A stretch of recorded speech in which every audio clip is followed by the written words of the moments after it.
Hi, I'm Victoria the Minimalist, and I'm here today to talk to you about the most impactful books in my life.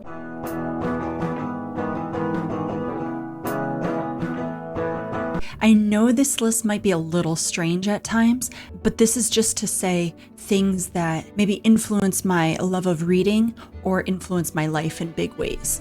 I felt it was important for me to give you insight as to something that really has meant something to me. So I love these books in different forms, but some of them I'm not like crazy about. It's just like at the time they had some meaning to me. I know like a lot of people find this cliche when people are like, what's your favorite book? And people are like, the Bible. But I really mean it when I say the Bible. And I want to say this specifically because this is what makes me who I am. This is what helps me make the choices that I make every day. This is what impacts my ideals. This is what makes me care for all the things that I really initially care for.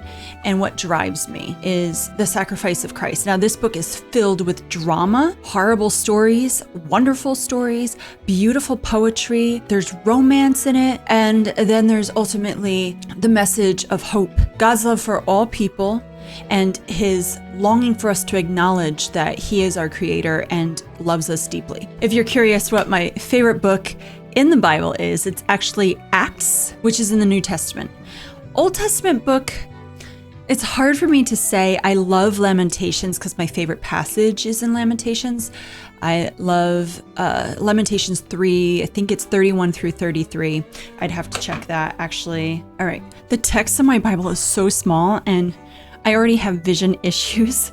Sometimes I have to have my contacts in plus my glasses to read my Bible. It's pretty sad. I need like a magnifying glass. For the Lord has not cast off forever, but though he caused grief, he will have compassion according to the abundance of his steadfast love, for he does not afflict from his heart or grieve the children of men. Ultimately, this is the most impactful book in all of my life, and I started reading it on my own when I was 6 years old, read it several times. My most read book. I don't like to reread most of the books that I have, but this one is definitely something that I constantly am learning from. It convicts me. It pushes me to fix myself, to grow, to change, to learn from the mistakes of others too, to be able to be a better child of God. I figure I should do these in order of how they impacted my life.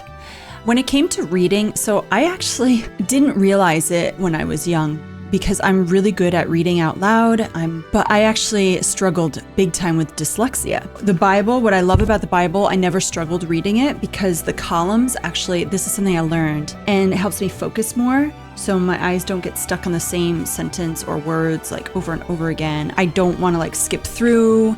So that really helped me. But because of this struggle that I kept kind of private, because I was something that I didn't want to admit that I struggled with at times. And I love books and I always wanted to read lots of books. The next book is Vicky and the Black Horse. Now, my name is Victoria. My family and people that knew me before I was 18 years old all call me Vicky with an I. It's how it's always been spelled. So when I got this book as a young kid, I was all excited. Plus, my one uncle and aunt, they had a horse farm in upstate New York, and I loved the horses. And specifically this book, why this impacted me is it made me have a love for animals, and it made me have a love for horses. Her horse is named Pat. She talks about just like her deep love for horses. So I know it's small, and a lot of people probably haven't heard of this book just because it made me want to read more. And it made me really happy. Gone with the Wind. This is actually the book that I read with columns. I had an old copy that my mom had from the 60s, late 60s. In school, we had a study hall, and I often would get my work done, and I just got kind of bored. Back in the day, you know, there was nothing else to do. We just kind of sit there. But we were allowed to read from books. Even though I struggled with reading, I was like, you know what? Let me read this book. I had liked the movie Gone with the Wind. What impacted me of this book? I feel like it started to cause me to hate slavery. You have someone that's from the South as the main character who had slaves, and it actually is sort of pro-slavery book. It's a certain way, but not really, because the story has nothing to do really with slavery. It's about the survival of a woman during Civil War. in America. So Scarlett O'Hara, she is someone that you don't like. And when you read books, usually you tend to say, oh, I absolutely love this character. Scarlett has nothing that really makes me like her until near the end when she starts to realize things. She starts to realize things about her life that she screwed up on. And I think that's important to know. I feel like throughout the book, she is this lost girl that has to try to find strength. She plays men for their money. So it actually taught me how I shouldn't be as a woman. And it also taught me some values in life, especially when you're going through a wartime situation. There's some deep things that happen that she becomes desperate in, but it also teaches you about love. This story was the first story I got sucked into. So this is why it impacted me. It was the first book that I read that I just wanted to keep reading more. And it was a big book for me, especially. The book copy that my mom had was about 500 pages. It might have been a little less, but it was really big. I devoured it. I just loved it. And I was mad when it finished because then I'm like, what am I going to read now? And then that's when I struggled some more. And I barely read any other books for a while until I was in my early 20s. The next book that impacted my life is one specifically that taught me about modern day slavery, taught me about human trafficking situations. Now, it is outdated. I had just learned about human trafficking from going to some art fair that one of my friends had going on, and there is a little message that someone had to give, and I still am in contact with this person that gave the message. And it was just like, what is going on here? I found out about some books that I could read, not for sale. There were so many different types of slavery, and I had no idea what was going on in the world. Back then, it was 27 million slaves in the world, and now it's about 40 million, and it's just climbing all the time. So it talked about child soldiers, talked about child labor, it talked about adult labor and all the labor trafficking issues. It talked about sex slavery and all these things that I did not know. Something sparked in my soul that I had to do something about it. At the time, I didn't really know what to do. I read it in 2007. My firstborn was a few months old. It's just crazy to think that a new mom at the time, I didn't know what I was doing. How could I impact the world now that I knew this? But this totally changed my life. And so then I read the next book that is also about fighting slavery. It's called The Good News About Injustice. So I read these back to back. And then after that, I've since read about 150 books about human trafficking. And I'm also part of a nonprofit that fights it. The Good News About Injustice is by Gary Haugen. He actually is the president, or at least he was the one who started International Justice Mission, which is the biggest fighting human trafficking organization that exists in the world, because they actually deal with law enforcement and they try to train people in different countries around the world about how they can end slavery and try to teach them to care about treating criminals as criminals instead of, well, they've got money and paid me off, or whatever it could be, and to help protect those who are oppressed and innocent. He talks about Rwanda and the genocide that happened and how he went into like a church that was filled with horrible things of, where people had stayed to try to find shelter, and he saw the remains. And so he talks about what that did to his heart and how it eventually led him to working in what he does. And the whole entire book has scriptures about fighting human trafficking and how God is against slavery and oppression, and that even though there's injustice and it's horrible, the good news is that we could do something to stop it. This is what led me to eventually try to find a way to what little ways I could do to help end human trafficking. Next book is Why We Can't Wait. This is by Dr. Martin Luther King Jr. I don't even think I rated this high on Goodreads, and I really should put it like way up there because it just meant so much to me. It talks about non-resistance, non-violence, how Martin Luther King Jr.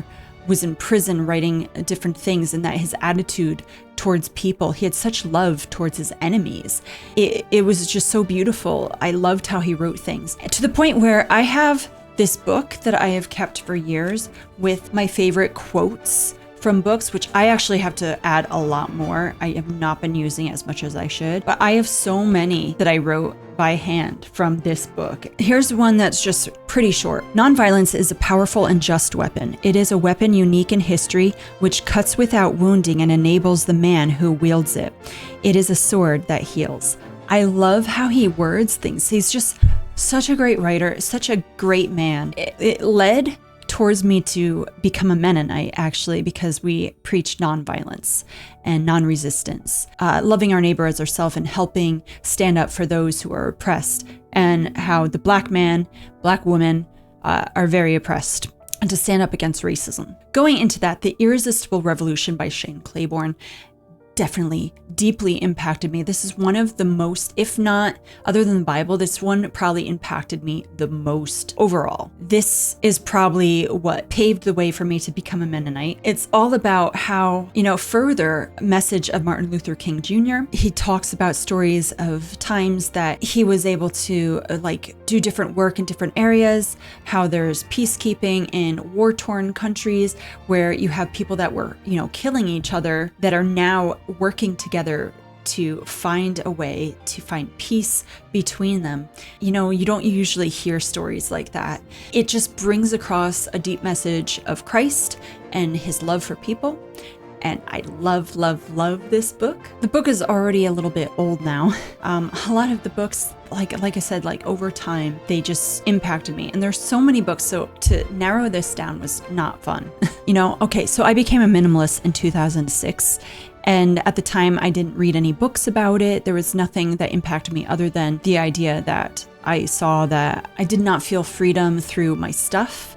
I had to get rid of my stuff. Pregnancy impacted me, and then finding about human trafficking and people that had nothing, it impacted me. But a few years later, when the brand new book that came out by Marie Kondo was The Life-Changing Magic of Tidying Up, the Japanese art of decluttering and organizing. She's not a minimalist. What she has to say is very impactful, and it further pushed me to be able to continue my journey in a better way. And so I definitely recommend, if you want to learn about decluttering and better organization, she definitely wants to get rid of stuff and make it more things that have meaning to you. Now, she does have a little bit of a Buddhist take on it, or even she has a Shinto type of take on it, but she is so fun. But I feel very connected to who she is just because I am very similar to her, where I don't like to have things that are unnecessary or that I don't find joy through. When I read her book, I was able to also encourage my husband a little bit better, that he became a minimalist. And in fact, I actually like her second book better than her first book. Before I get to this, I will say that there are so many other books that I could have put in this that I'm going to have in other lists. They would be more like my favorite books compared to the ones that impacted my life. I need to let you know, first off, because I'm a minimalist, I don't like to own books and I don't keep books. But this book I really love and I've kept it, and I feel like this has to be read by everyone. It is so good. He was a runaway slave. Growing up, I heard a lot of white people say how there were some nice slave owners. They treated some of their slaves with kindness. This book completely tears that away, to say that no one should own a slave, that there is no kind slave owner, even if they think it is, because they shouldn't be owning a person. And they treat them horribly, and they think they're treating them well, but then if you ask the person their story, their perspective is not going to be the same. They're going to be like, I was separated from my family. I was beaten. Oh, I didn't beat you that much. It's going to be like you hear the two sides. And this is the side you need to hear, because this is the person, and he was an eyewitness to many other slaves that were mistreated. His story is just so important. He talks about, it's a hard book because there's abuse that you can read about in here, but it definitely is impactful. My list is probably very different than most people's lists, and the fact that most of them are, autobiographies, biographies, and I don't really have many fiction books in here, like Gone with the Wind is the only one, and Vicky and the Black Horse. Everything else, just, they were real stories. And it was so hard to not include some things like Lotus Buds or any Amy Carmichael book that she had.